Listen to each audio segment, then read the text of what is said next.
নমস্কাৰ বন্ধুসকল, স্বাগতম জনাইছো। আজি মই উপস্থিত আছো বন্ধুসকল বিশেষ এখন নাৰ্চাৰী। আপোনালোকে দেখিছে এয়া বিস্তীৰ্ণ এটা এৰিয়া। আপোনালোকে হয়তো ভাবিছে এয়া কি পুলি। আচলতে এই পুলিবিলাক খুব সুন্দৰভাৱে ইয়াত আচলতে কিছু তামোল পুলি সদৃশ কিছু পুলি আচলতে ইয়াত খুব সুন্দৰভাৱে পচাইছে। আচলতে এইবিলাক আচলতে কি পুলি হয় মই আপোনালোকক জনাই আছো। এয়া হৈছে বিশেষ এবিধ তেল উৎপাদন কৰা আচলতে পুলি, পাম অইলৰ পুলি। আৰু এই পাম অইলৰ পুলি বা খেতি কেনেকৈ কৰিব লাগে আৰু সবিশেষ মই আচলতে আপোনালোকক জনাম। তাৰ আগতে মই আপোনালোকক এই বাৰীখন কিছু দেখাই লৈছো। এইখনেই বাৰী আৰু ইয়াত যথেষ্ট পাম অইলৰ পুলি পচাই ৰাখিছে আৰু এয়া পাম অইলত শ্ৰমিকসকলেও কাম কৰি আছে। মই এজন আচলতে এই নাৰ্চাৰীৰ লগত জড়িত এজন বিশেষ ব্যক্তি। আচলতে তেখেতৰ ওচৰলৈ মই পোনপটীয়াকৈ গৈছো আৰু তেখেতৰ পৰা জানিবলৈ মই চেষ্টা কৰিছো। আচলতে দাদা নমস্কাৰ, প্ৰথমতে স্বাগতম জনাইছো। কৃষক ৰাইজে উপকৃত হ'ব পৰাকৈ আচলতে এবিঘা পাম অইল খেতিটো আচলতে বিভিন্ন সময়ত আমি শুনো, পাম অইল খেতিটো সম্পৰ্কে বিভিন্ন কথা শুনো। তথাপিতো কৃষকসকলে কেনেকৈ উপকৃত হ'ব পাৰিব বা প্ৰতি বিঘাত কিমান উৎপাদন কৰিব পাৰিব পাম অইল খেতি কৰি?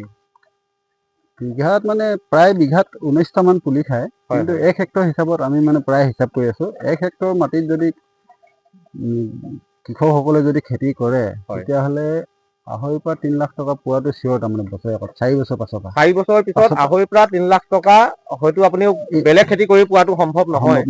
আপ টু 40 বছৰলৈ পাব। আপ টু 40 বছৰৰ বাবে 40 বছৰলৈ মানে সেই কৃষকজনে 2.5 পৰা 3 লাখ টকাৰ ভিতৰত মানে উৎপাদন কৰিব বছৰি। হয়, ইয়াৰ যদি পাম অইলৰ পুলি মই যদি ঘৰত গৈ লগাওঁ বুলি ভাবো, মই কি কৰিব লাগিব? আপোনালোকৰ এটা পুলিৰ দাম কিমান দিব লাগিব? এইটো সম্পূৰ্ণ বিনামূলীয়াকৈ দি আছে এতিয়া। এতিয়া মানে সম্পূৰ্ণ ফ্ৰী। আপোনাৰ ফাৰ্মাৰজনৰ ঘৰ লাগে, আমি ইয়াত পুলি উঠাই মেলি গাড়ীত ফাৰ্মাৰজনৰ ঘৰ লাগে আমি থৈ আহিম ফ্ৰী। মানে পুলি আমি নিবলৈ প্ৰয়োজন নাই, আমি লগাওঁ ক'লে আপোনালোকে ঘৰত দি থৈ আহিব। আমি যোগাযোগ কৰিলে মানে আমাৰ ডকুমেণ্টছ সহ যদি আপুনি ছাবমিট কৰে, তেতিয়া আপোনাৰ যদি নামটো মানে এপ্ৰুভেল হৈ আহে, তেতিয়া আপুনি পুলিখিনি আপোনাৰ ঘৰ লাগে আমি বিনা পইচাত থৈ আহিম। আচ্ছা, এই পুলিটো আচলতে মেচিয়ৰ্ড হৈ ফল দিয়ালৈকে আপোনাৰ 4 বছৰ লাগিব। 4 বছৰ পাছৰ পৰা মানে ফল দিবলৈ আৰম্ভ কৰিব। আৰু 4 বছৰলৈকে যদি ফল নালাগে তাতো মানে কিবা এটা চিষ্টেম আছে।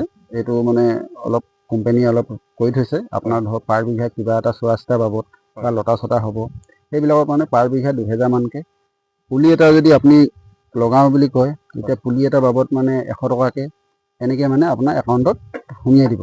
পুলি এটা প্ৰতি বছৰে 100 টকাকৈ এটা পুলি চোৱা চিতাৰ নামত আৰু চোৱা চিতাৰ নামত সেইটো মানে পাই থাকিব। 4 বছৰ লাগে। 4 বছৰ পাছত যেতিয়া ফল লাগিব আৰম্ভ কৰিব, তাৰ পাছৰ পৰা মানে আপুনি নিজেতো আৰু 2জন মানুহ থৈহে ল'ব পাৰিব। নিশ্চয় নিশ্চয়। গতিকে মই সেইটোৱে ক'ব বিচাৰোঁ, যদি কাৰোবাৰ মাটি খালীকৈ আছে বা কিবা শাক খেতি কৰে, সেইবিলাক মাটিৰ মাজত এইবিলাক লগাই দিয়ক। কেলৈ ইয়াৰ দূৰত্বটো হৈছে 9 মিটাৰ আঁতৰে ৰুব লাগেতো। গতিকে মানে যিকোনো খেতি ইয়াৰ ভিতৰত কৰিলে মানে আৰু ভালহে। এণ্টিক্ৰাফ্ট মানে ইয়াৰ ভিতৰত যদি আৰু ৰঙালাও, বেঙেনা, আপোনাৰ বিলাহী, জলকীয়া যদি খেতি কৰা হয়, তাৰ বাবদটো এতিয়া অসম গভৰ্ণমেণ্টে আপোনাক ছাবচিডি হিচাপে কিবা এটা মানে অনুদান আগবঢ়াই আছে। তাৰমানে এই খেতিটো বিঘাত আপোনাৰ কিমানটা পুলি খাব ক'লে? এবিঘাত 19টা। এবিঘাত 19টা। আৰু সেই মাটিডৰাত আপুনি আচলতে অন্য খেতিও আচলতে আমি কৰিব পাৰিম।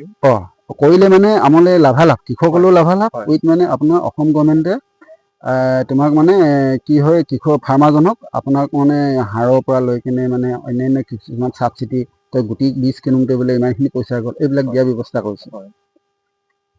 ধন্যবাদ দাদা, আপুনি ইমান সবিশেষ জনোৱাৰ বাবে। তো এয়াই হৈছে আচলতে পাম অইলৰ নাৰ্চাৰী। এই নাৰ্চাৰীখন আছে নদিঙৰ পাৰত। নদিঙৰ পাৰত আপোনালোকে বিস্তীৰ্ণ এটা এৰিয়া আপোনালোকে দেখিছে পাম অইলৰ পুলি আছে। আপোনালোকেও যদি এই পুলি লগাব পাৰে, এই পুলি লগোৱা নলগোৱাৰ সিদ্ধান্ত কিন্তু আপোনালোকৰ। বিভিন্ন সময়ত প্ৰকৃতিপ্ৰেমীসকলকো আমি কোৱা শুনো যে এই গছে আচলতে, মই মাত্ৰ আপোনালোকক নাৰ্চাৰীখন দেখাইছো, বাকী সিদ্ধান্ত আপোনালোকে ল'ব। মই কোনো ধৰণৰ প্ৰমোট কৰা নাই বা কিন্তু মাত্ৰ মই নাৰ্চাৰীখন আপোনালোকক দেখাওঁ বুলিহে এই প্ৰচেষ্টাটো হাতত লৈছো। বাকী আপোনালোকৰ পুলি লগোৱা নলগোৱা সিদ্ধান্ত আপোনালোকৰ। বন্ধুসকল ধন্যবাদ ইমান সময় দিয়াৰ বাবে।